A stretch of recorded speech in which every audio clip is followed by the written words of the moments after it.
So as they're coming in, this is a particularly, I think, compelling conversation as part of the Dayton gathering here, because this is really an important moment to bring in Bosnian voices to the conversation. This is an honor to be here to mark the 30th anniversary of the Dayton Accords, but it also is very much about what this meant for real people, and real people in Bosnia. And for them, it wasn't about a signing just a few miles away. It was about ending genocide. It was about ending ethnic cleansing. And this conversation, we're going to talk about the importance of role that objective media, civil society, and international assistance played with local efforts to get timely information to people in Bosnia, and what that meant for people around the world watching this conflict. And just for a little bit of context, for me personally, as a young student, in 1992, I went and spent some time in the region. I went back in 93 with the Unaccompanied Children in Exile project. And a year later, the organization I'm at now, the National Endowment for Democracy, started making its first grants on behalf of the American people to the people of Bosnia. And 31 years ago, the National Endowment Democracy decided that it would not stand silent and sit on the margins, but with support from Congress, stepped in to provide the first grant to a newspaper, Oslobođenje, the daily newspaper that's one of the most prominent in Bosnia, as well as Radio Zed, which is now Radio Sarajevo, to ensure not only that the people of Bosnia had accurate, objective information, but that the outside world could hear it in Bosnians reporting on their own situation. And since then, the endowment has had an unwavering commitment to the people of Southeastern Europe. And that includes fundamentally independent media as a fundamental aspect of democracy. So we support about 55 independent media organizations across Southeast Europe. And it's an important way, I think, today of being a low-impact, low-cost way to help support what ultimately wasn't just an Accords, but helping that peace become something more substantial, to help it become democracy today. And so I think that's what we're going to talk about in this context. Just 20 miles from here, the entire world was watching as leaders were negotiating, bringing the deadliest conflict since World War II to an end. But across the ocean, we saw, under immense pressure, constant shelling, lack of resources, journalists were risking their lives to keep their own fellow colleagues, their own fellow citizens informed of what was happening here. But we also had local coverage here, Mary, local coverage in Dayton, helping to tell the story of why this was important to Americans. And this was significant at the moment because it affected the world's perception of what was happening, why we should be involved. We'll unpack that. But it was also an important moment for journalism that we've only understood in retrospect, as we saw journalists on the ground setting many of the practices of war reporting. They would become standards for war reporting thereafter. These were, after all, journalists reporting on the first concentration camps in Europe since World War II. It also marked, I think, an important moment of a bonding between the American people, between Bosnians. And I think the work that our colleagues are doing here today, it underscores the importance of media, of journalism, to helping to take, which was a peace, and how do you turn that into something more meaningful for its citizens? So coming from all the way from Sarajevo in this conversation, we need to hear from Bosnians themselves in this conversation about Dayton. Velma Šarić is the founder and president of the Post-Conflict Research Center, joined by Lejla Bicacic, who is the director of the Center for Investigative Reporting, and Denis Djidzic. Welcome, Denis, who's the executive director of the Balkan Investigative Reporting Network. These three from Bosnia are doing extraordinary work today and holding leaders accountable and reporting to citizens, ensuring that there is objective truth. And it's a special treat for them to be joined by our colleague Mary McCarthy, who's with us, a reporter from the Dayton Daily News, who was covering the peace talks here in Dayton in 1995. So please join me in welcoming them to this conversation.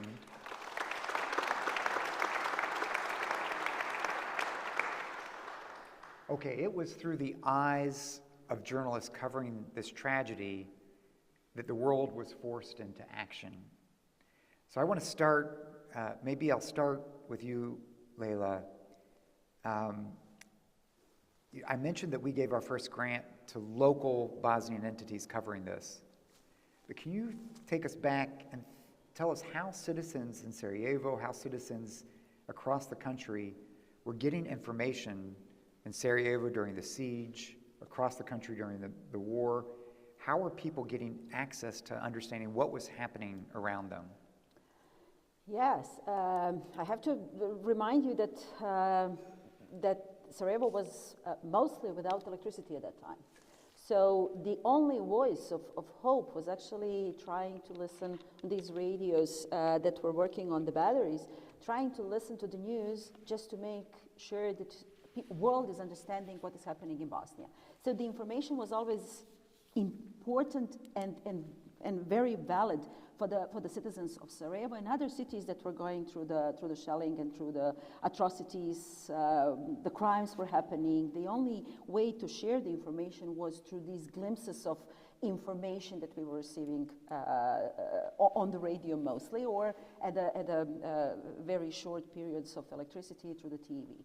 The local TV stations, of course, had a limited capacity. So in that context, we were really relying on the information coming from the foreign correspondents.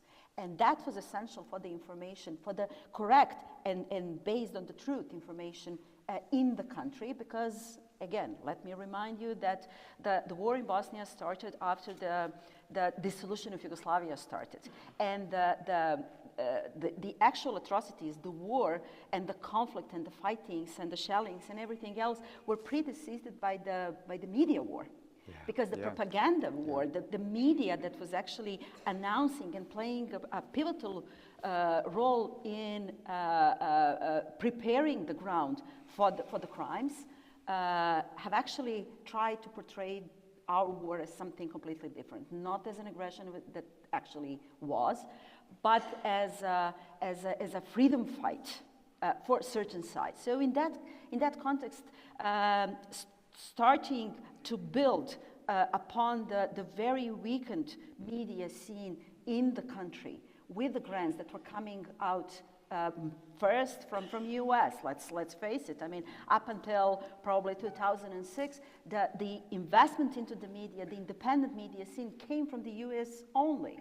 The US understood that building the country after the war, after the Dayton Peace Accord, was important for building the institutions, of course, for the legal reform, but also for the media, because we needed media independence in order to keep on informing the citizens on the information that were truthful based on the facts. The first grants to Oslobođenje is absolutely significant because Oslobođenje it's the liberation. It's the daily newspapers that were established during the Second World War. So bringing them back into life by the donation was significant in a sense that we actually did bring the liberation back into the lives of Bosnia. So it has a sentimental connection as well. Yes. It was really meaningful and very important. So Dennis, can you pick up on this, on the tension that Leila was unpacking between the war beginning as propaganda wars of misinformation, and yet the need to have access to how folks thought about getting access to credible information during the conflict. Can you unpack that for us? Certainly. I think with what we know today from war crime trials is the significance that international reporting had, and then also domestic, because it went hand in hand. We know today that from the hundreds of people who were convicted for war crimes, many of them in front of the International Tribunal for the former Yugoslavia, we've had dozens of journalists, international ones, who have testified and gave evidence, and some of that was the key evidence to prove intent, to prove genocide, to prove ethnic cleansing, to prove crimes against humanity. And today, international humanitarian law has significantly changed because of those convictions. And we now know that war crime, sexual violence can be used as a tool to commit crimes against humanity, which we did not ever punish before. But as a result of the systematic nature of journalism and monitoring of these trials, of these crimes, and then the testimonies given, we now have an improvement in the way we perceive justice. And I think that's very important. And I think that from the domestic point of view, the realities on the ground, the war which has lasted so long, destroyed the media so much that without the international assistance at that point, it would have been so very difficult to try and rebuild a society, and within a setup that was so ethnically charged, and within the reality of Dayton, which is a peace agreement, which created a system which is of compromises. It was then so much more important to build up the free voices so that you could have the beginnings of a democratic society, which is still, let's call it fledgling in Bosnia and Herzegovina. It is still building because these things take time and it's a very complex environment, but it has begun, and it is a true success to Dayton, to the peace accords, that 30 years since we did not have any significant conflict. It is a peace that has lasted for 30 years. We're going to navigate the past, the present, and the future in this conversation. But the three journalists that have joined us from Bosnia are doing significant work, investigations, reporting now. But our American guest, Mary, was doing reporting at the time. Mary, can you take us back to that moment here in Dayton? All of a sudden, Dayton, Ohio has these leaders that parachute in. Holbrook locks them out at the base outside of town. You are on the front line of covering local news, and now you're covering one of the largest stories globally. What was it like covering this story here for the Dayton News? It was very exciting. Also, somewhat frustrating because Chief Negotiator Richard Holbrook, he was like the little Dutch boy. He was not going to let any leaks come out of these negotiations. He has a reputation for being a tough man. And so we were kind of literally and figuratively shut out of on the outside looking in. I mean, I spent most of my time on that chain link fence that would surround, I think they built it for the negotiations outside the Hope Hotel. And there were some protesters from time to time, so that was newsworthy. And then it's quite surreal, you know, from time to time you'd see, you know, Slobodan Milosevic taking his afternoon stroll, and you'd think, you know, here's somebody who's probably responsible for the deaths of tens of thousands of civilians, and he's just taking a walk 10 yards from me. He's going to our basketball games, he's shopping at the Fairfield Mall, he's dining at our restaurants, and seemed to take advantage of all that Dayton had to offer, although he initially annoyed the entire community. I don't know if you guys remember this, but he said, "They're locking me up in Dayton, you know. What am I, a priest?" So Mary, tell us from the perspective of your readers, how did this look to, how did your audience, your local readers, how were they processing this, seeing this, understanding this? The Dayton community, I think, embraced the event. They held candlelight vigils, they had billboards saying, you know, "Welcome to Dayton, City of Peace."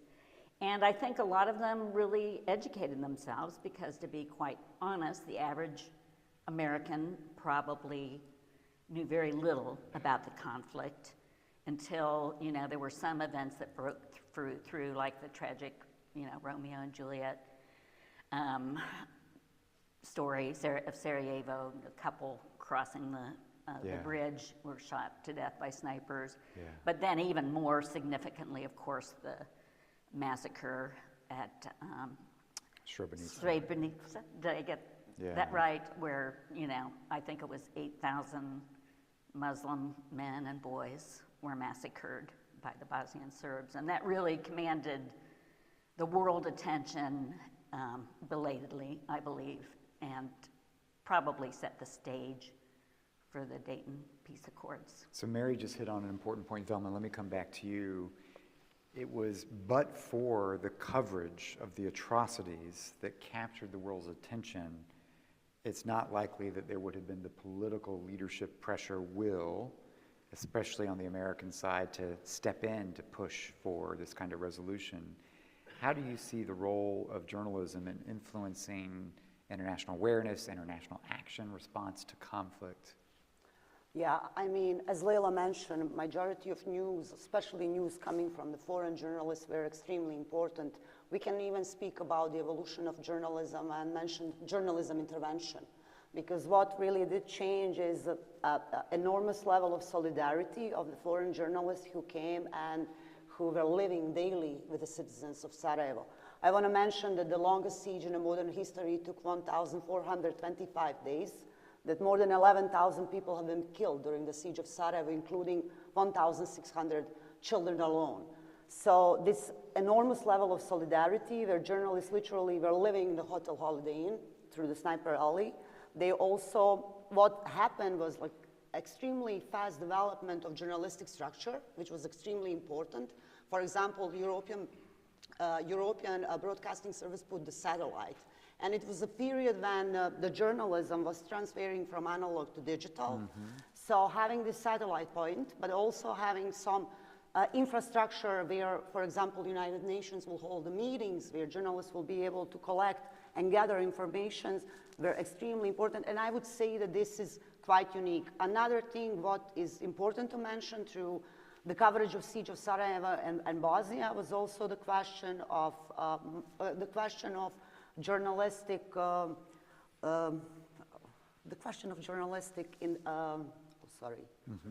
it's jet lag. Yep. Is the question of integrity? Not integrity, but how to say a story with integrity, definitely, but also how to stay independent, exactly. Like jet lag is hitting me so much. That journalists really did realize that while they were living with the citizens of Sarajevo, who are like daily targeted with the snipers and shelling, that there is a lot of question about how to stay objective. Right. And how to Right. like literally say the story without, yes, still saying the truth, but on the way that, yeah, you will not pick the side if you really say what is going on to the citizens of Sarajevo. Maybe the famous example is definitely like Christian Amanpour, who really had a lot of influence on the intervention which took place. There is a famous interview she ran with President Bill Clinton in 1994, where she was lecturing President Clinton and the administration about not having a clear policy regarding Bosnia. As my colleague Denis mentioned, there is a lot of journalists who contributed to the war crimes procedures. You mentioned how the concentration camp and the systematic rape and violence were recorded. Like literally, we have our history written through the journalistic contribution. And I would say that that is how really it wrote intervention, military intervention, and that is why it's really, really unique. You know, often journalism is said to be recording the first draft of history, but as journalists, did you see innovations in the standard, the practices of covering conflict that have shaped journalism subsequently, that we've seen in conflict journalism since then? Yeah, definitely. I would mention the question of objectivity. You can definitely not stay objective if there is a genocide going on. As Mary mentioned, when we had a genocide in Bosnia, where more than 8,000 Muslim men and boys were killed systematically in only a few days in July 1995. Yeah, there is no any more question how to say the story and how do you need to stay objective, because that is where then, you know, you do see that you need a military intervention. And we can say that journalists, they really do provide that first ground, and they are also gathering evidences. And on another hand, while they were saying the stories on the way that they are living daily, what citizens are going through in certain countries, yeah, I can say definitely that is something that is replicable all around the world. When you are covering such difficult issues as journalists, do you feel that there is also, part of it is getting the truth out about atrocities, but how do you think about do you carry a burden of, well, we need to provide hope. We need to also stories of resilience. How do you think about the complexity of that and covering this for your audiences? And I think it's a continuous challenge. I think many of our organizations that are focused on transitional topic, the Center for Investigative Journalism or corruption, for us, PCRC and BIRN, we're very much focused on the war crime legacies, war crime trials, memorialization, reparation, missing persons. We're often called the very critical voices, the very dark stories, and sometimes you get the criticism of, oh, you're holding the country back. In reality, it is democracy building. In reality, there's no hope for any country without knowing the basics of what happened, and without the country and its population actually dealing with some of those consequences, and then building up structures, which would be the final stage of transitional justice, to ensure these things never happen again. And the fight against corruption, democratic resilience, human rights, these are the key topics in that sense. So this is what we are doing. We are actually working as watchdog organizations, trying to ensure that there are some red lines which the country needs to ensure. The country needs to move forward, the country needs to improve in order for these things not to happen again. And if you think about, maybe Layla, if you think about from the Dayton Peace Accords afterwards, given the critical role that both domestic and international media played during the conflict, in the post-Reconstruction phase, which was difficult, we're going to get to today's difficult moment, but in that post-conflict environment, how do you think the citizens of Bosnia saw the role of media in the reconstruction and the future of the country? How was it seen as demagogic weaponry that led to war versus fundamental building blocks for the future of justice and a democracy? It was actually interesting how much of assistance was actually provided by the international, of course, donors, but also international media that remained in Bosnia for a very long time. We had Associated Press, we had Reuters, we had many of these big international agencies present. They hold the offices in Sarajevo until recently. So their role that they played and the cooperation that they had and education, also capacity building for the local journalists, have actually helped increase the capacities of the local journalists to do good reporting. We were not only going through the system transition from socialism to liberal capitalism that we live right now. In the midst of that, we had the war and the bloodshedding war. But we also went through the transition of what we knew as a traditional journalism practiced in Yugoslavia to more contemporary journalism practiced by the Western media. So we did had kind of a practical training for the journalists, for the local journalists, how to do proper journalism, how to use new techniques. The world has changed between 92 and 95 when we were in the conflict. We didn't have access to most of that at that time, so it did help. And it's really interesting how the just mere fact that we had international presence, international journalists cooperating with the local journalists have actually increased the trust of people into the professional journalism. So you could see that the people were more trustful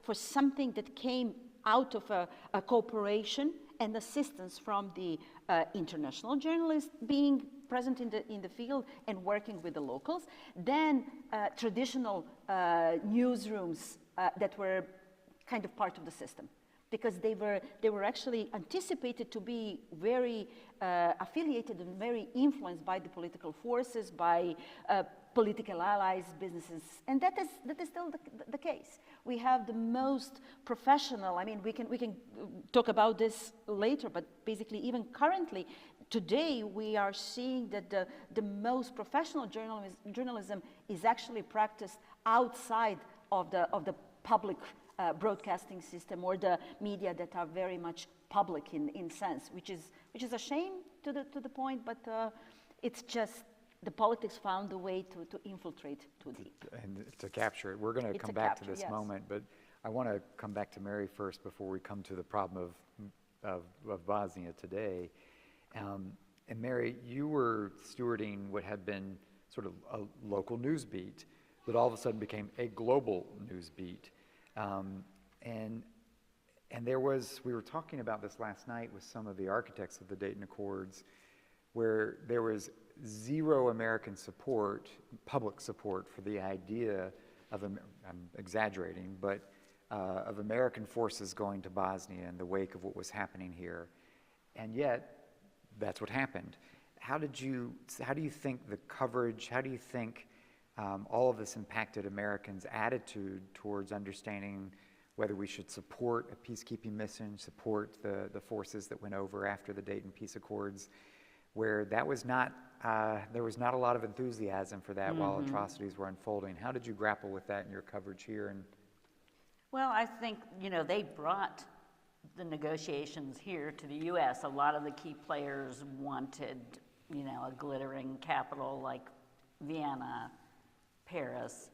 Holbrooke was insistent this was going to happen in the heartland of America. Wright Pat obviously had the security necessary, had the space that was needed, but I think it definitely engaged the American public to see this peace treaty being hammered out right on our soil. I'm not saying that's right or wrong, but there was a certain pride and a sense of becoming invested. I mean, this was very much a make or break moment for Bill Clinton as well as for Holbrooke. I mean, his diplomatic career was on the line. Yeah. I think both Holbrooke and Clinton considered this their proudest diplomatic accomplishment in a career that was full of them. So I do think that changed a lot of hearts and minds here in the U.S. And I want to bring you all forward to today. So what do you think it means for the community of Dayton? What does it mean for Americans to be 30 years after Dayton, to be welcoming guests, welcoming the architects of the peace accords, welcoming leaders from the region, the NATO Parliamentary Assembly that now includes many, many more countries that have come in. It's kicked off a process of NATO enlargement that's started to make its way into the Balkans. Some of those Balkan countries are now members of the alliance. So we're having a bit of a debate in our country right now about the U.S. role in the world and how we engage. What do you think it means if you were back on your beat covering this for Dayton?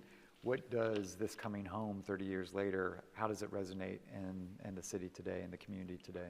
I think it's very moving.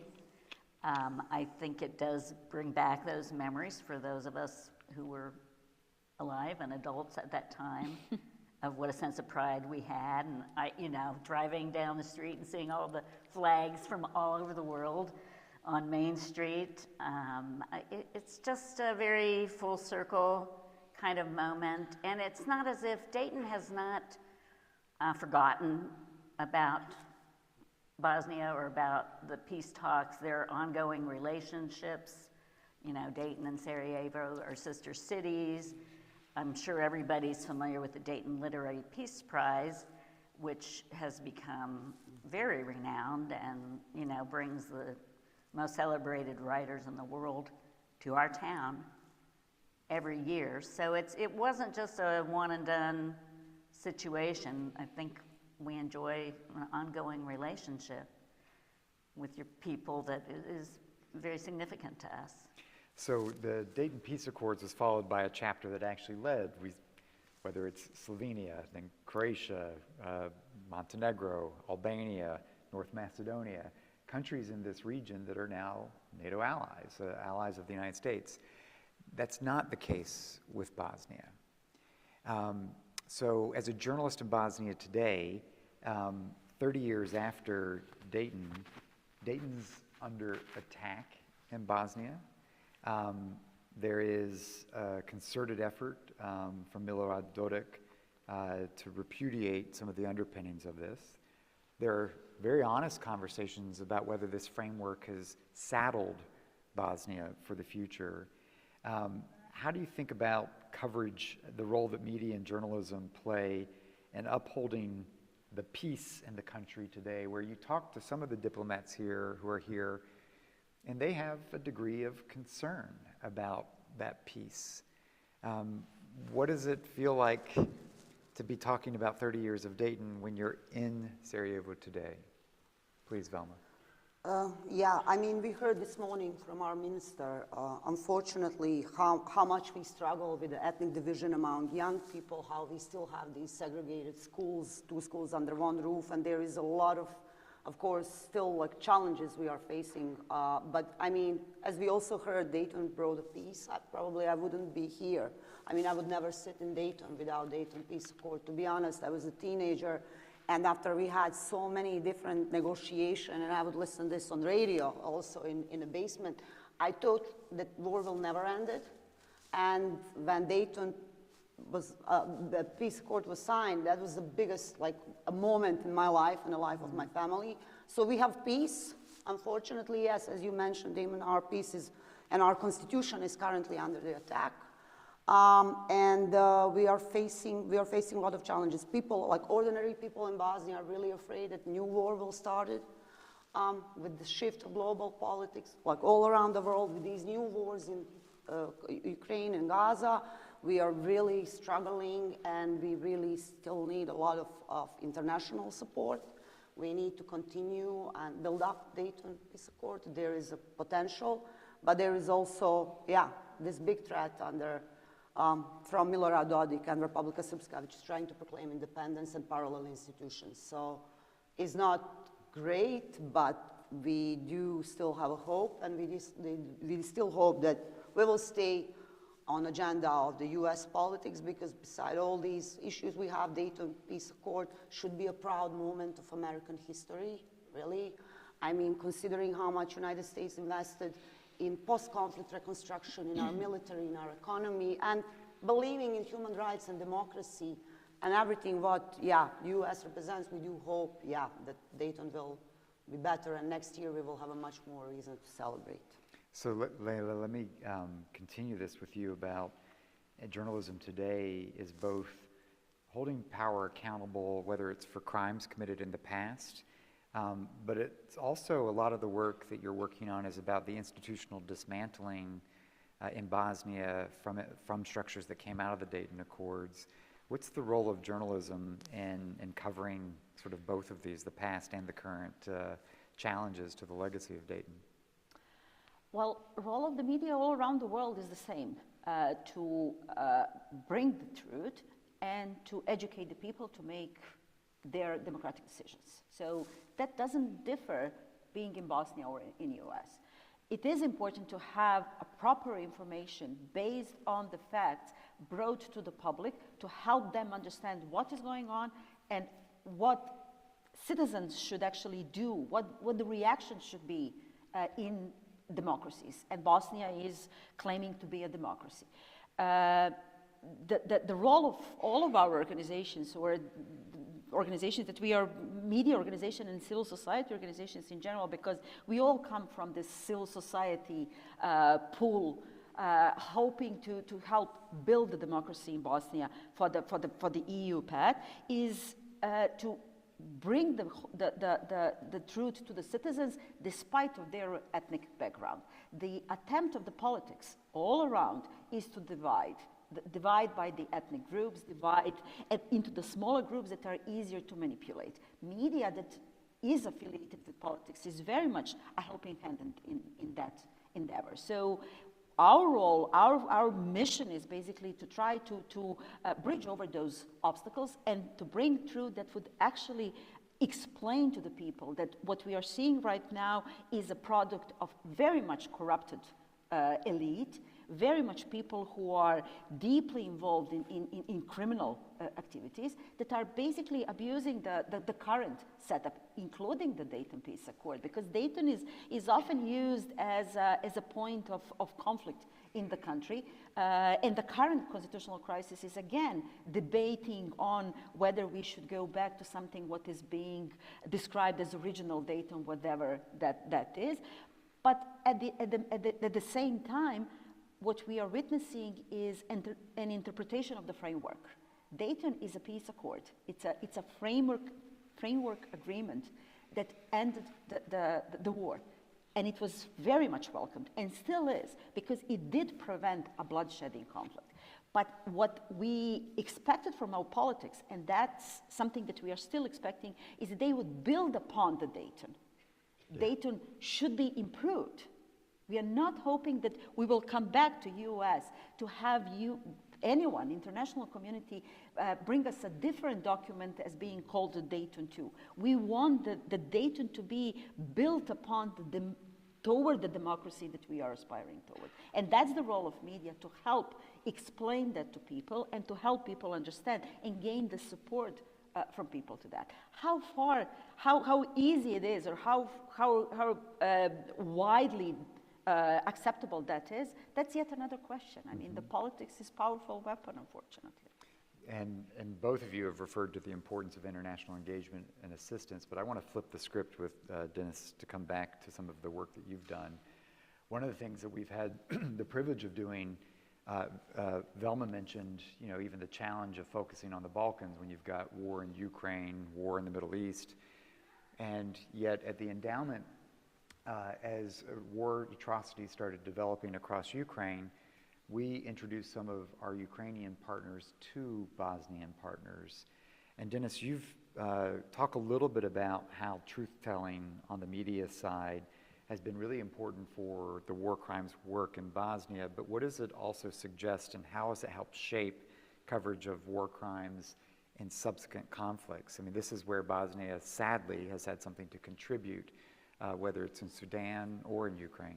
I think it plays a huge role, and I think it can be hugely helpful. Bosnia and Herzegovina has gone through 30 years of transitional period, and it has had some successes, and it has had a lot of mistakes, and it has had a whole setup of activities that you should or shouldn't do, and it's quite clear to see where certain paths are going. And I think that's very crucial for Ukraine today. We're in Bern, we've done a documentary and trainings of Ukrainian journalists that show what Ukraine can learn from the transitional justice path of Bosnia and Herzegovina. How, for example, over-focusing on criminal prosecution without doing truth-telling, without doing democratization efforts, will essentially lead to a divided society. And I think that is a clear lesson for Ukrainians today who are over-focusing on criminal prosecutions for war crimes in absentia, which we have tried, and Croatia has tried, and it has led to further divisions. Those of you who have sat in the audience today listening to this morning's opinions of the minister from Croatia and from Bosnia and Herzegovina can very clearly see that. And I think in that sense, there's a lot of lessons to be learned from Bosnia and Herzegovina in conflicts around the world, and I think they can be hugely helpful in monitoring war crimes as they happen, in monitoring the societal effects of the mass crimes, and then also in the future, as conflict stops, what can be done to build those societies together, and what shouldn't be done in terms of institutional responses. Can I ask you to also reflect on the change? If you think about the atrocities at the time of the war in Bosnia, it took courageous reporters to get some of those stories out to the world. In an age of social media and an age of real-time coverage, on the one hand, we talk to many of our partners in Sudan, where we can see in real time what's happening in an attack on a refugee camp in Darfur in Sudan today. But we also see a benefit of helping to raise awareness internationally. And yet, as you talked about the challenge, the weaponization of information through social media, this has been a big issue in Sudan, of fueling the conflict. So I wonder, as all of you as professional journalists, Mary, for you were covering in a different era for information. Very different 30 years ago. How do you see social media having provided more opportunity for people who need to gain access to information versus the challenge that it's brought? And maybe Leila and Mary? Yeah, I mean, we mentioned in all of our interventions a couple of times based on the proof and bringing truth. Social media could be very helpful in a very fast reach to a very large audience, which most of the media don't have any longer, because people are shifting their attention to the social media. They are using social media as aggregator of the information from many different sources, which is a great tool. But we should be all very careful on what kind of information we are actually consuming from social media and where that information are coming from. So while I do appreciate citizen journalism in the times of crisis, because people can, even if they are not journalists, they can actually report, so to speak, on the actual happenings. We have to take that with a grain of salt, because the information needs to be checked. In order to be trusted, it needs to be based on the solid proof. So that is, and that is something that all these malign influences, being internal, being external, being whatever, political or otherwise, they're actually abusing the fact that social media are, and people trusting social media, because they can easily manipulate the information that is coming from sources that are not trustful. So that is, again, where media actually plays, journalists, not media necessarily, but professional journalists who do understand and know professional standards. The information needs to be verified in order to be released to the public, because it can actually create a chaos if it's not trusted, or if it's not based on the solid proof. And that is something that you cannot revert. So I think that we have to, again, appreciate the possibilities that social media bring into the contemporary journalism, but again, be very, very conservative when it comes to the appreciation of professional standards. Otherwise, we are actually gonna see the even further manipulation of truth and further division, which is exactly what autocrats of the world are abusing. If I may just play off on this, I think it's a crucial time now for all of our organization, and I see this a lot, as Leila said, we talk a lot amongst ourselves in Bosnia and Herzegovina, and CSO media, investigative media, and it's the same kind of issue everywhere, how to capture more attention, and then how we position ourselves on social media, because it's quite easy to get out there if you're willing to be, you know, over free with your information, if you're willing to be quite dramatic, if you're willing to play, and that's not what we do. But at the same time, it's quite easy to say, I have my standards, this is how we do it, we do long-form investigations, we do long-form documentaries. If you're willing to take the time, read us. If not, that's your issue. But then you become irrelevant. Then you become the type of institution that is of no benefit to the actual society. So what's a huge issue for us when we do huge investigations is how to present them in a 2-minute video without actually revealing everything, so you again kind of draw those persons in. And it's a challenge every day, and it really is a struggle, but it's one we have to do. Otherwise, we simply do become irrelevant. I think this is particularly relevant in what we're trying to support in investigative journalism, which actually takes a deeper commitment of resources and time with outcomes that are quite material, but it's not on the cheap and it's not fast. Mary, did you want to comment on the transition and the change in the information environment? It's interesting you mentioned that, because I was remembering how this was the very dawn of the digital age, Right. and our editors were really geeked out that all of a sudden our online stories were getting these unprecedented numbers from around the world, and it did show us at that moment the potential. Yeah. I think at that point we're seeing more of the upside, and as my two fellow panelists had mentioned, there's also, of course, the downside that we as journalists are up against a lot of misinformation and propaganda. And one of the things I think about a lot is the importance of teaching our students how to distinguish reliable information from many different legitimate sources, Right. versus something that, you know, is just fabricated. And it's not really even all that easy for us to do as adults, but I'm not sure that we're giving our students those tools, and I think our world needs that very critically at this moment. It's so interesting. I mean, we're a democracy organization. We support democracy around the world. And in the most closed societies, you take North Korea, for example, it is simply the access to basic information which becomes sort of the crucial building block for critical thinking, which is the beginning of how to think about what choices you want to take for your own future rather than being brainwashed from above. And so we're a democracy organization, and yet a third of our direct support goes to independent media or adjacent type work because it's foundational to a citizen's critical thinking about what is right for them and their future. So come back to the citizens today in Bosnia. Dayton brought peace, but arguably there's a big debate about the progress. Where do you see the forces for progress in Bosnia? Where are the change agents? Sometimes when people start to look at the Balkans and look at Bosnia today, they're like, are you kidding me? 30 years after Dayton and this is where we are? It's a lot better than ethnic cleansing, absolutely.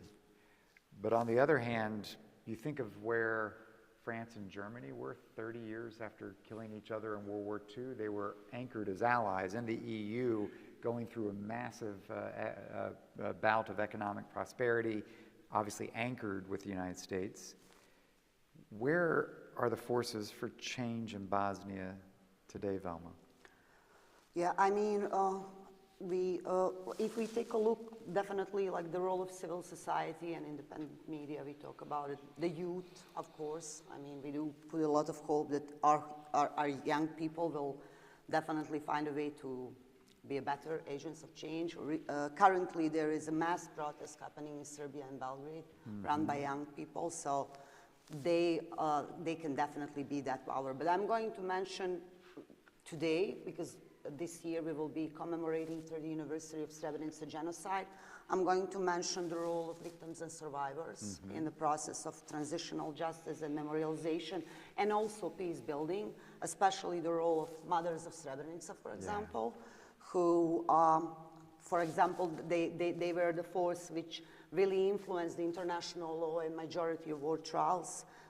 Thanks to them, we have only state memorial in the country because we don't have a state memorialization law. So through the special decision of High Representative and the Bone Power Srebrenica Genocide Memorial, where we went together in July last year, was built up on the place where mothers last time saw their family members. I'm going to mention also survivors of sexual violence and rape in Bosnia, rural women of Foča, eastern Bosnia, who testified in front of international court. My colleague Denis was talking a little bit about that previously, but thanks to their brave testimonies, they changed the international law and rape became crime against humanity. And that is also a massive contribution by survivors and victims. And this 30th anniversary, I would kind of like to invite you all to, in some way, pay the tribute to victims of Srebrenica and to keep in mind that without them, the peace-building process would definitely not be possible. And maybe my colleagues can mention the role of civil society and other actors, but I wanted to divide, this moment. So as Leila and Dennis, as you pick this up on where you see positive change agents in society today, can you also help our audience understand, I think one of the ministers this morning said, don't ask me about history. And so there's some who, like, okay, this focus on the past can get you trapped in the division, trapped in the past, but that's not the concept of transitional justice. And can you explain how grappling with the past is about building the foundation for the future, and maybe connect the dots into where you see people who are driving forward, not just looking backwards, but being able to actually have peace in the past so that they can push forward for the future. Explain to us how transitional justice plays out as a driver of progress and not groups that are holding back the country in the past.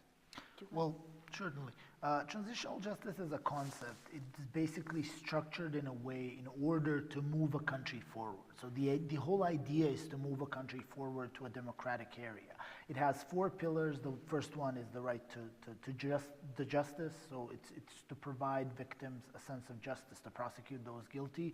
The second one is the right to truth. So we immediately know not everybody who committed a war crime is going to be convicted. So the right to truth is building structures to ensure that even if persons weren't convicted, there is an element of truth about what happened in the war. It can be through truth commission, it can be true education, it can be through finding missing persons. And then the third one is reparations. They can be material or non-material, so building memorials, and then also reparations for victims of war. And then the final one is institutional reform, and that is the key one. So basically all of them should be done in parallel, and in this way, when you do it structurally and strategically, which Bosnia and Herzegovina unfortunately never has, you can build the structures of a new democratic society, and you remove the trauma or the vast majority of the trauma in the past. What Bosnia and Herzegovina has actually done by over-focusing on criminal prosecution and not doing any of the others is that it has not provided truth, it has not provided justice, it has not provided material reparations in any sort of way, and unfortunately has not built up the democratic structure. So today, what we are seeing with Milorad Dodik is the hijacking of institutions. We are living in a politically trapped society. And so the institution, that brings me to today, and what are the agents of change? The agents of change, unfortunately, are those outside of those institutions. There's very little hope for the institutions themselves. So what needs to happen is to ensure that there are enough free voices in the country, which can be done through civil society, it can be done through the majority of victims associations, which are CSOs and NGOs, but then also I think that there should be a lot more also international assistance in terms of education. I think it's very important what Mary said. Unfortunately, in this setup of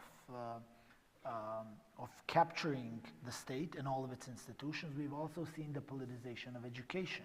And today we see young people coming out that are unfortunately weaponized through the past. And I think that is the primary thing that needs to change for Bosnia and Herzegovina to try and move forward from where it is today. It is very difficult within this setup to actually build any kind of substantial hope when the other avenue would be elections, and they are unfortunately stolen in a country which has trapped institutions. So we do not have fair elections, or very rarely do we have them, and that results in the same elites being named again, and that brings us into a perpetual cycle where we deal with the same topics, and they become gradually worse and worse and worse. So when I was in Bosnia, Velma did take me to the Srebrenica Memorial. We visited also the Sarajevo Children's Museum. These are incredible experiences of helping to come to terms with the past for people who wanted to build the future. And one of the things I was struck by on our last visit to Sarajevo, we did a town hall with a lot of young Bosnians from across the country. And it was really interesting to me because I said, you know, there's a brain drain problem. Many young people are leaving and going to work and study in Europe. And I sort of led off with this question, and I got pushed back immediately. And these a couple of young students were saying, I don't want to leave. I love the mountains. I love the smells. I love the streams. This is my country. I want to be here. And it sort of took me back in a positive way, because it was the first time saying, like, we were doing a televised show of the youth that were arguing, like, I want to figure out how to have space in my own country. But then unpacking it, the problem is when we stay, if you want political power, there are patronage networks you go into, or you start to do entrepreneurial work and you bump into business interests. So how do you see sort of this energy of Bosnia's youth? Do you find, we see it on the streets of Serbia today, all across small towns. Do you think Bosnian youth are coming to the conclusion that they do have to go to Germany? Or is there a pathway to stay and fight and build a career and raise a family? I think it's a combined. I think that the protests in Serbia actually do have a role to play in youngsters in Bosnia as well, because they see the potential that we were deprived of. We do suffer from a lack of critical thinking. That's not something that kids are actually taught in school, because our schooling system is designed around learn, repeat, don't question. So now we have to change this pattern. We have to change and improve the curriculum in schools to actually build the youngsters that are going to be the new generation. And that is where the positive impact of the social media is actually kicking in, because kids are no longer appreciating the authorities that my generation did. They actually have their own reality that they see on the social media, and they are educating themselves independently from the system. So I think that the protests in Serbia are good for the whole region because it actually brings the very positive energy into the mix. So it's possible. Things are not moving fast, but things are moving in Serbia. Just to add on something that Denis was mentioning when we talk about the reconciliation and the transitional justice, it's not only in Bosnia. We actually have to go around the region and build a common truth for the whole region, a basic line where we all in the region are agreeing about, because we were not so recently part of the same country. We do share the same history, and we need to come to the common terms of where that history is acceptable to all new countries of all independent countries of the former Yugoslavia, because that is the foundation of the prosperity for the future. That's what France and Germany did. They actually came to the common ground. They agreed on the same history and then built upon it. We need that. And that is something that this generation, we were listening for years about the students asking their parents in Germany, okay, so what did you do during the Nazi time? And that's how the reconciliation started in Germany. These kids now, these kids, contemporary kids right now that do not remember Yugoslavia, do not remember what we lived then and what have happened in the 90s, or actually want to just a normal time for themselves. Whether that will stop the brain drain, I don't know. I mean, it's hard to live in Bosnia. It's not just the possibilities and opportunities presented, employment, building their own life, but it is about the common and constant fear that we are at the verge of new conflict, that the political situation is going to worse, that situation is not going to improve anytime soon. So just people are fed up with that, and they just want the normal history, the same as here or in Germany or anywhere else. I think that we have to give them a chance. I might be too positive at this point, but it is the future of the generation that are now in their 20s that we owe them an opportunity to start building their own path, because we obviously didn't do a great job. So I'm going to ask just another round of questions, but I'm going to turn to the audience as well, so please be thinking about what you want to ask our panelists. I think it was Ambassador Galbraith on the first panel this morning that basically said, let's just get it over with. We need to get Bosnia in the EU. It will help deal with issues as we saw in Northern Ireland and elsewhere. How do you think about the dynamic of what needs to happen by reform in the country versus the outside role of the European Union? And Mary, I'm going to come to the United States as well. And how much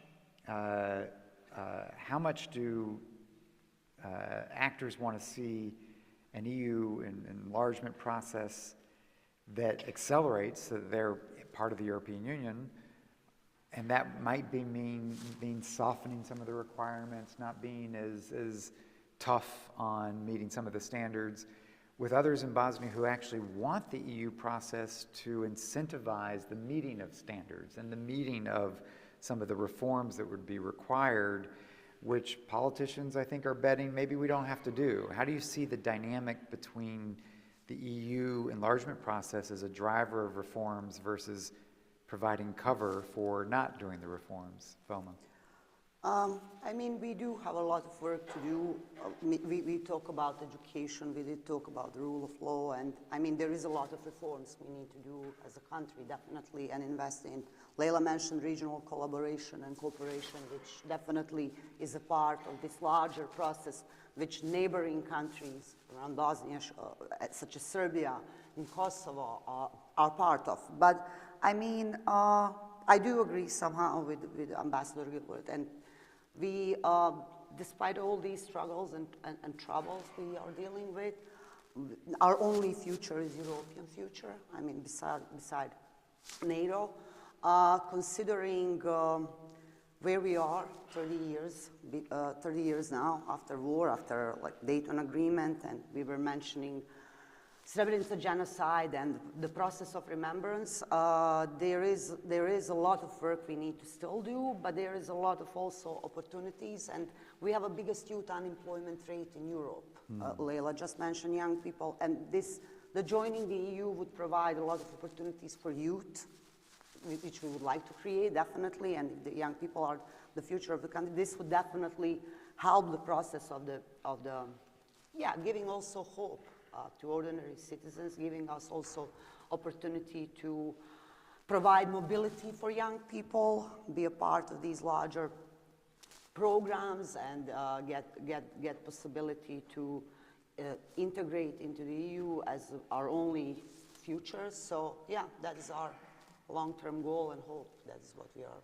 So Dennis, will Brussels let your political leaders off the hook, or will Brussels help incentivize difficult political decisions? I think Bosnia is in between a rock and a hard place. And for us, it's also very similar like that. On the one hand side, the EU path is the only viable path for Bosnia and Herzegovina to actually become a safe, democratic, secure European country. There is no alternative, and it is one that, CSO voices, people around Bosnia who want a safer future are advocating for. And now geopolitically we have a chance because the EU is quite willing to negotiate. They're quite open.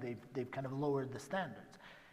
That's one side of the wall. The other side is the fact that our politicians, our political elites, many of them corrupt. You've mentioned Milorad Dodik, what he is doing. For those who do not follow Bosnia and Herzegovina as closely, we have one part of the country, one entity, whose leader is now, he has been convicted first instance. He's also wanted for questioning for attacking the constitutional setup, and he's not being arrested for several months now because the setup is that he has captured the institutions of that entity. And it is the biggest political crisis that we've had since the end of the war. And now what we are seeing is that politicians like him understand this, that the EU side is quite willing to negotiate and they don't need to do much.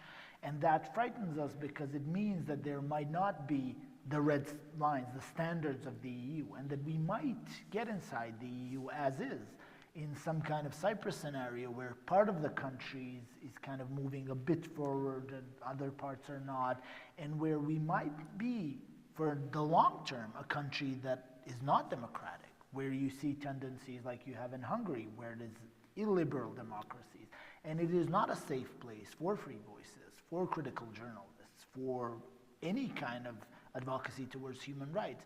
And that is quite frightening because that also is a danger in the long term for the EU itself, and it's something that we are highlighting, that you see now that the EU globally does not have mechanisms in place to overvote those illiberal voices, because every vote is the same in the EU, and it's quite frightening to allow many more countries like that. What then does the EU become? So for us, it is between a rock and a hard place to advocate for the EU, to say this is our only path, one that we want, one that is a path for our children and our future, but at the same time to say, but do please insist on the standards, because without the standards, this path is very useless for us, but at the same time, quite dangerous for you guys as well. So Mary, if you bring Bosnia today back to your audience in Dayton, you said in many respects the local community was proud of the Dayton Accords. There was an American investment, although Ambassador Galbraith explained how modest the investment was compared to what happened later in places like Afghanistan and Iraq. But today, for an American audience, it can become a question of, okay, 30 years later, isn't this Bosnia's business, or at least isn't this the EU's business? And now we've got Russian influence showing up in Bosnia, Republika Srpska adopting Russian laws on foreign agents to crack down on civil society. You've got the Chinese showing up with the siren song of investment. Should we care as Americans? Do you think, how do you feel like your former audience would feel if we're talking about Dayton as a NATO ally, and why should Americans still care about what's playing out 30 years after our engagement? I believe we very much should still care, and I think most Daytonians would feel that way as well. I talked with Richard Holbrook's widow, Cotty Martin, for a story I did last week in the Dayton Daily, and she said it was not a perfect peace. In fact, it was not really expected at all. It wasn't a foreordained conclusion. I mean, at one point, both Milosevic and Christopher Warren had their planes on the tarmac ready to go.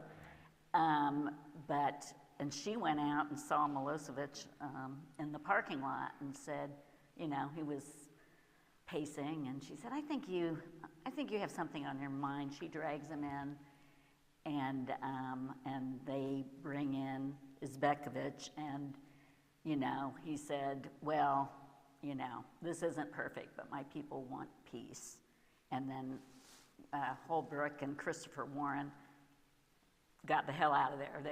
They wanted them to sign it. And so it was never envisioned as a perfect peace, and we do not live in a perfect world. But, you know, if we don't stand with the people of Ukraine or the people of Bosnia or people fighting for freedom all over the world, not only are we abandoning our moral responsibility, it will come back on us eventually. In a less stable and peaceful and freedom-loving world. So that's beautiful to hear from a local reporter covering this, what became a frontline diplomatic reporter, and why it's still relevant. Can we take a couple of questions, comments? I see a few hands. We've got microphone right here in the second row. This gentleman back here. I think I saw. We'll come to the back as well. I think there's a woman in the back, if I can see. Hi, thanks for your testimony and your experience. Arwan Nagadek from George Washington University. Good to see you, Arwan. Atlantic Council. Good to see you, Damon. I feel the elephant in the room is shouldn't we rank the US among the nations that are backtracking, and if 30 years on, if a conflict like Bosnia was happening again, what comes to mind, since we mentioned Holbrooke, is does this country still have the caliber of statespeople, I hope, to help the way the US managed to do back then? And also, I mean, in an era, obviously, where the administration is going after our Voice of America, and, you know, this hits close to home, Damon, in terms of your own work, but is the US part of the problem now? Let's take a couple, and I think there was one right there, sir. Yes, good afternoon. Name's George Olson. I work for a charitable NGO in security and risk management. My question for you, I'm getting the impression first that y'all are very honest in the way you're looking at your country, which I appreciate the honesty. My question for you as journalists, especially in the area, is what sort of systematic process are you pursuing in order to evaluate the possibility that conflict could break out again? Because that is one potential scenario. We don't know. There's all kinds of uncertainties. But I'm just wondering, how are you looking at the possibility, and then how would you be reporting that? Terrific. And let's take a third question I think it's the woman in the back. I can barely see, but all the way in the back. And we'll do that, and then we'll come take another round.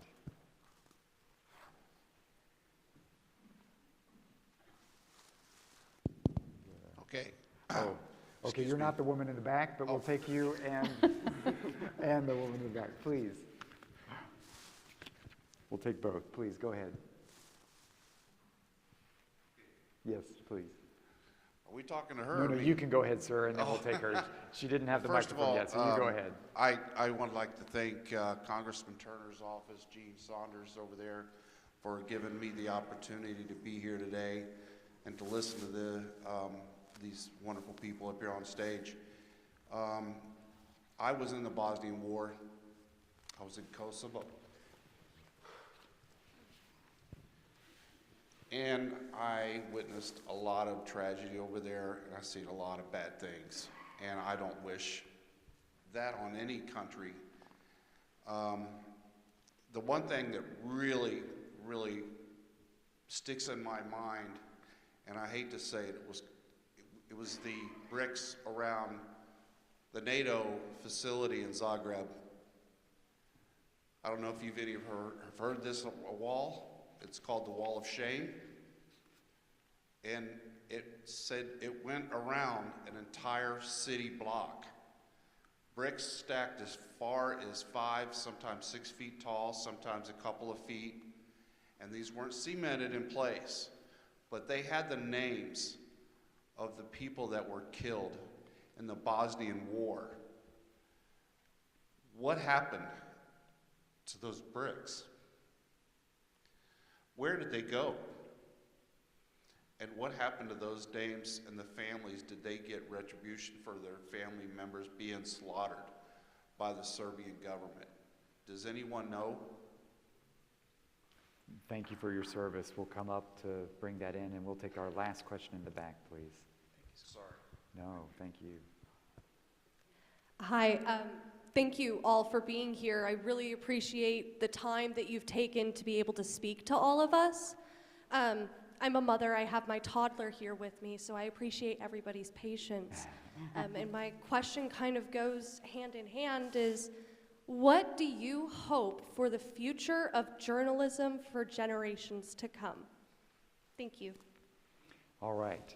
The role of the U.S., the prospect of conflict again, the issue of compensation for those who lost their lives, the role of journalism to come. Dennis, you kick us off. You don't have to answer each one of them, but pick some elements, please. Dennis, you go. I'll try the transitional justice elements.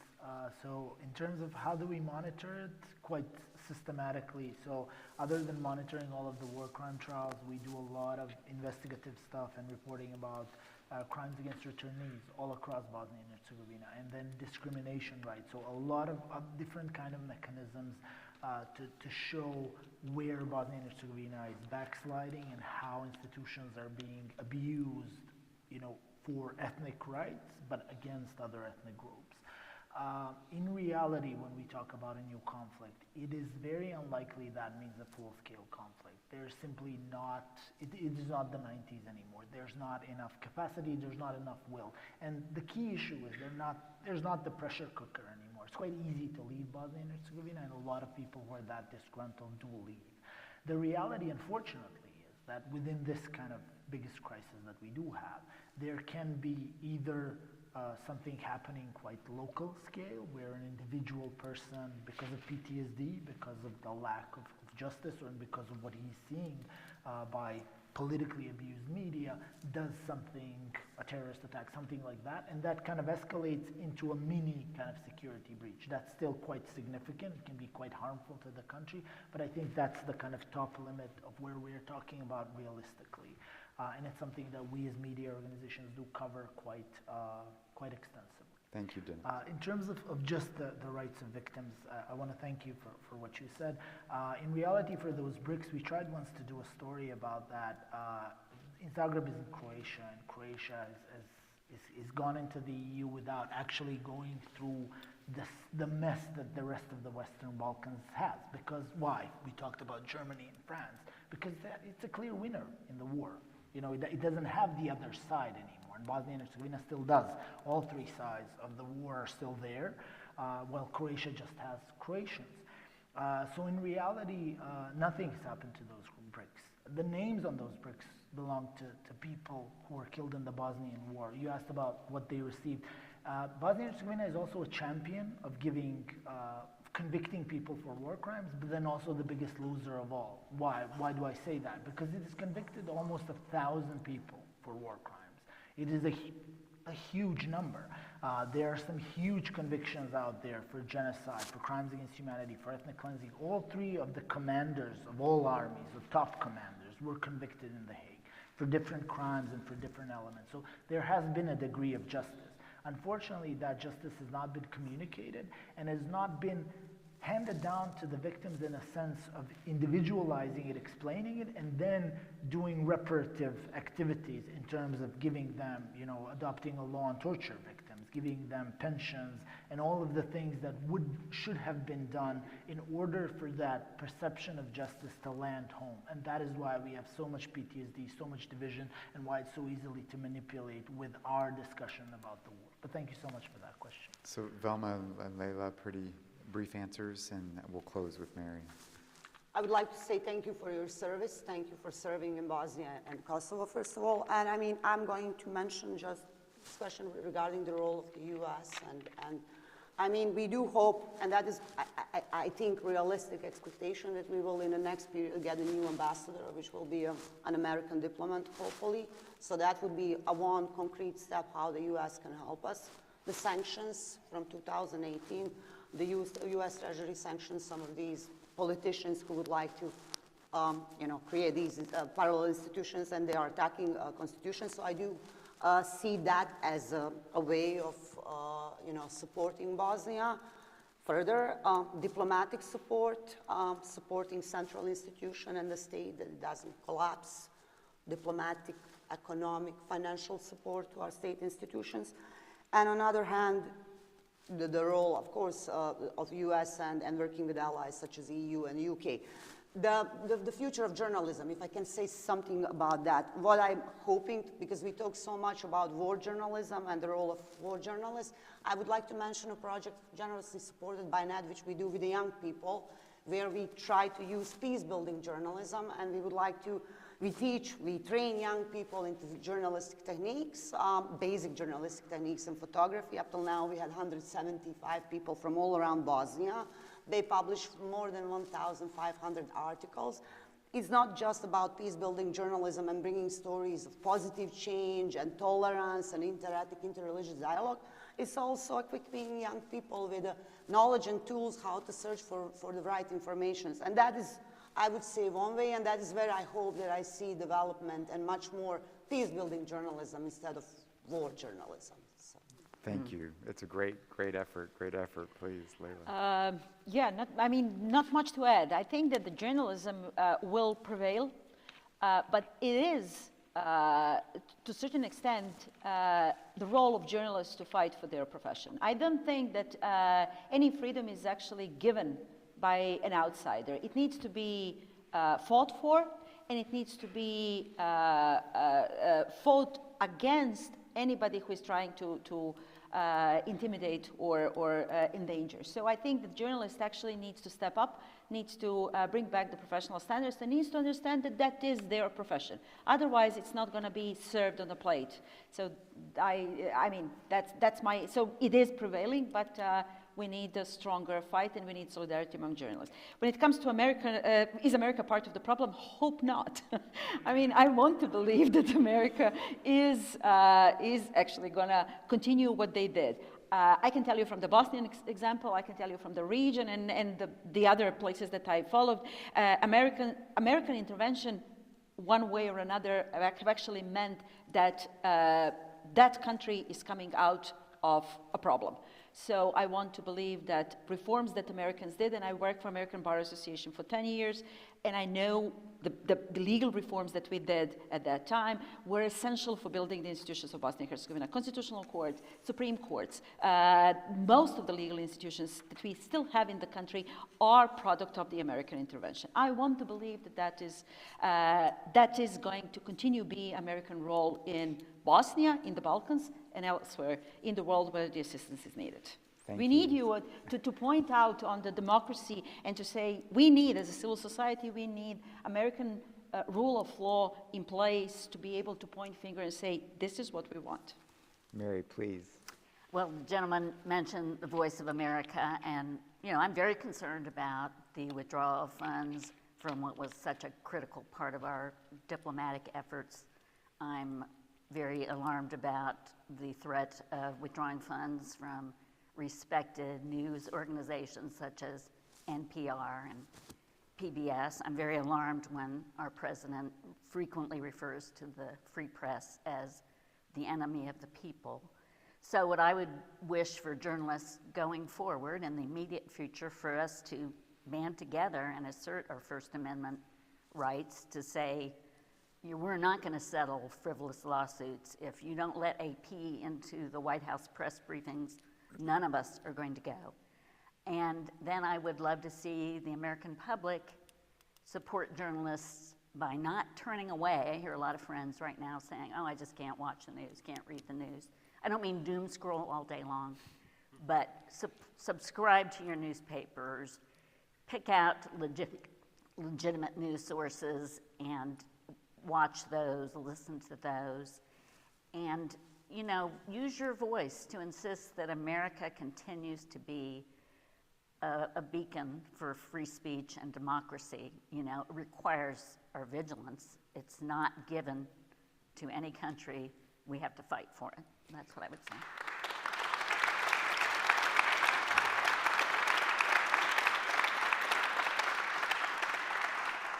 I had hoped to do another round. I have been told I don't have time to do another round, so I'm going to apologize to those of you. Our colleagues here from Sarajevo, Mary from Dayton, are available for discussion as we break. And I just want to close. Thank you for coming, to listening, to engaging. And part of this is I represent the National Endowment for Democracy, which is America's foundation for freedom. And at a critical moment during the war, we started to seed very modest grants to support Bosnians covering that. And today what that means is about $1.5 million, not so that Americans don't have to do the heavy work. It's not about Americans showing up and imposing our democracy and our values, but it's a question of whether the American people stand by those who want to support democratic values and seek freedom, or whether we back away from that. And I'm pleased to say, as of now, we've had Democrats, Republicans stand behind the idea that we should provide modest support to stand behind those who seek freedom around the world, because when they succeed, when people that share those democratic values succeed, it's really good for our country, because this is how people can resolve problems, have human dignity, find a future in their own country, and not have more serious situations. They go from being problems to becoming partners of the American people. And I think that's something we're really proud of. So it's a real honor to welcome our Bosnian colleagues here to the United States, here to Dayton. And Mary, we're just delighted to have the Daytonians welcome all of us to this community to mark something that's pretty easy to take for granted, 30 years of the Dayton Peace Accords. And this is about how we go from peace to progress, and we are counting on you. So thank you very much. Thank you for giving us the audience today. Thank you.